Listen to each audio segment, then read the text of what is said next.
Greetings, QVS AP US History students. I hope you're having a good and productive weekend. I want to take this opportunity to talk to you about week 3 in Essential Unit 2, covering the period from 1607 to 1754. Week 3 is a very important week because it is the last week of work for this unit. I will discuss with you today my expectations for week 3, and I'll take you to the course page and talk about where we are going from there and where you need to be by Monday, October 12th. By that day, you need to take the Essential Unit 2 test, or I should say on that day, the expectation is that you take the Essential Unit 2 test so that we can move on to Essential Unit 3. So let's go to the course page. We'll talk about where we've been and where we're going.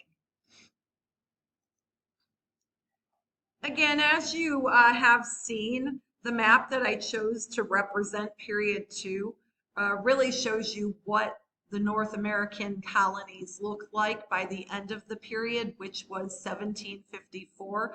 We discussed this map in previous videos, but I'd like to remind you of its significance and importance. In 1754, you can see that the English, the French, and the Spanish had significant colonial holdings in North America. You can see that the Spanish and their settlements mostly were in the southern portion of North America, and even including Florida, which is in the American South.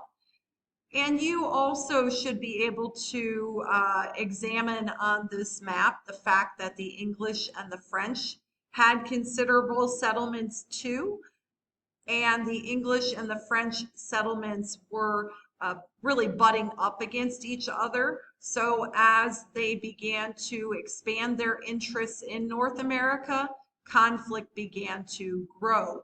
And 1754 is an important year because it marks the beginning of the French and Indian War.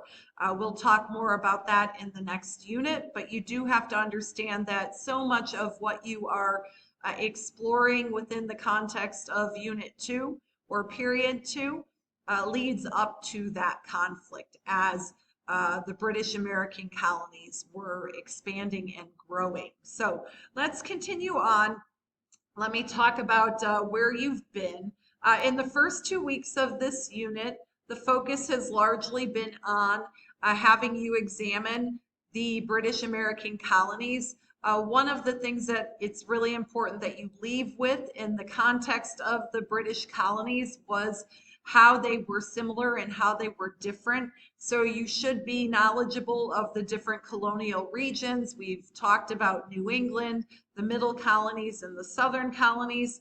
Hopefully the resources that you were given here, the PowerPoint and even the Khan Academy videos that you've listened to by this point has given you a strong understanding of the colonial differences. Now, some of the activities that we will do in week 3 will continue to build upon that, especially activity 12, where you will consult some other sources outside of your textbook to draw some conclusions about 2 very important events within the context of American colonial history. And those 2 events are Bacon's Rebellion and King Philip's War. So in this first activity, and I'll go ahead and open it up, I want you to look at opposing viewpoints on these 2 conflicts, especially as it relates to Bacon's Rebellion. And I've given you a couple videos to watch too. As it relates to Bacon's Rebellion, Howard Zinn roots class conflict and racism back to the event that occurred in Jamestown, Virginia in 1676. So what I would like you to do in this activity is take a look at the perspective on that event from both the Patriots' history and the people's history. Those resources can be found here, and pay special attention to the page numbers that I give you. And I want you to consider how those two historians present that one event differently. What are they saying about the event that's similar? What are they saying about the event that conflicts?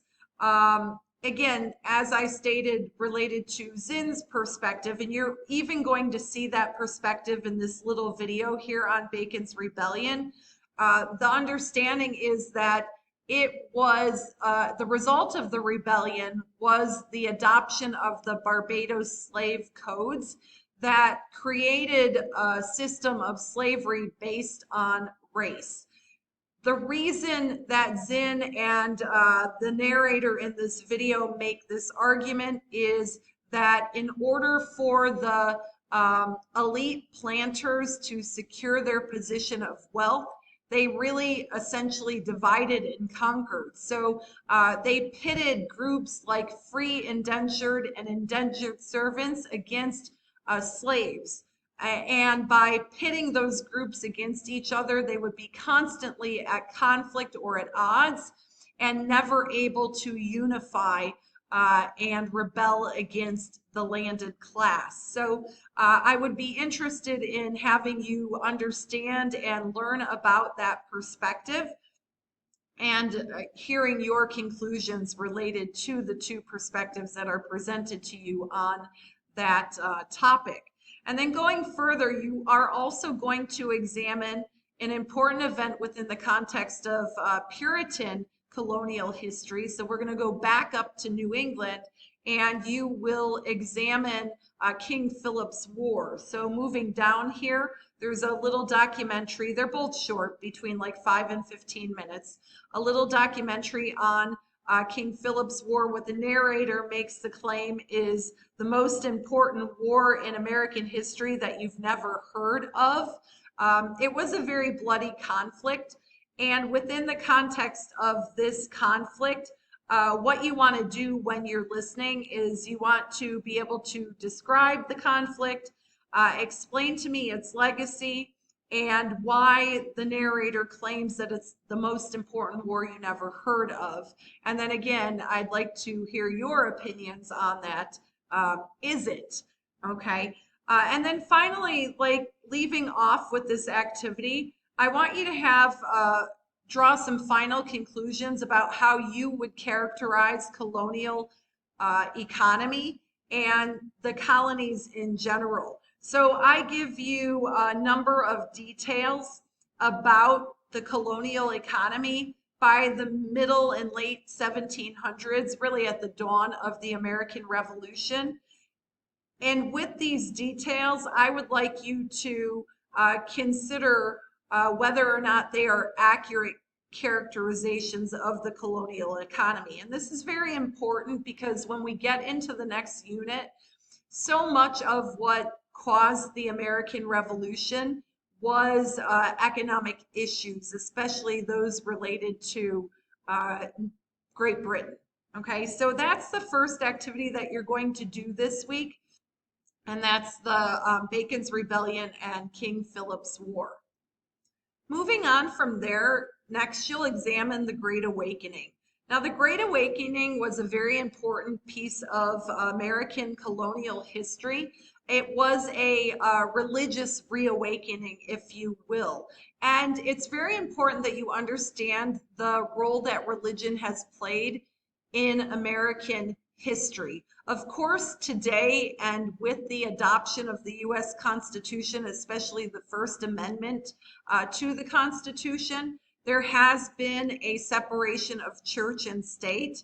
But in the early foundational period of the colonies, religion played an important role. We've spent plenty of time looking at the Puritans and how they developed the New England colonies.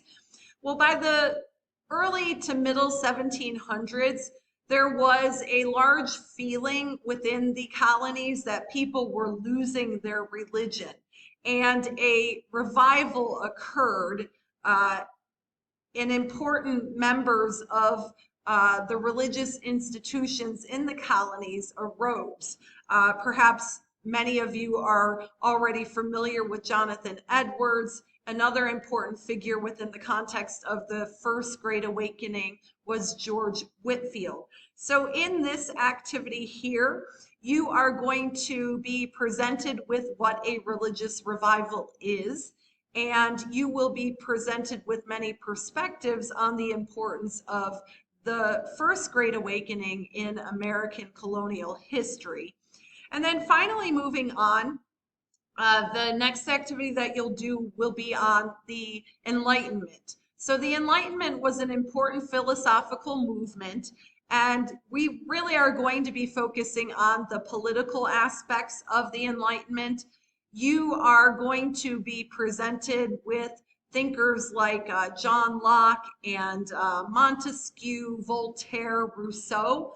All of these people important because their thoughts on how political institutions should be organized and what the role of political institutions are within the lives of people were very important to what came to be known the American Revolution. So in this activity, you'll explore the Enlightenment and hopefully begin to understand how those thinkers impacted American political thought and brought the region to revolution against Great Britain.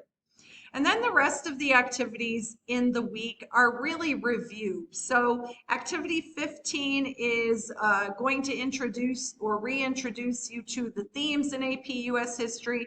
I've created some different events within the context of the period for you to associate with the various themes.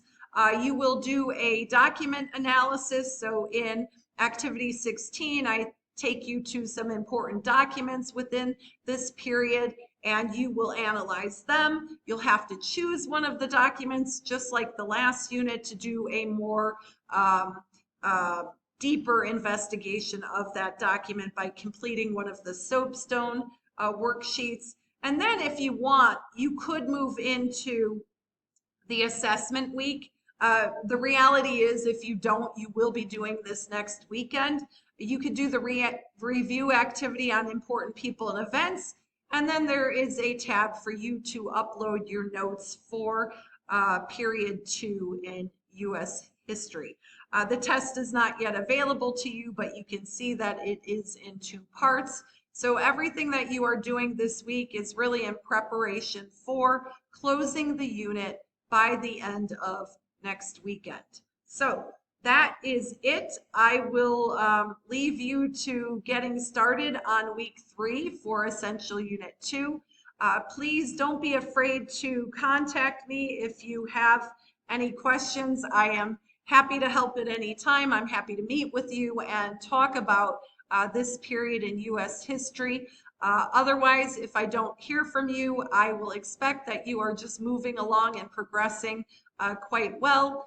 And I wish you a good week and happy studying. Bye.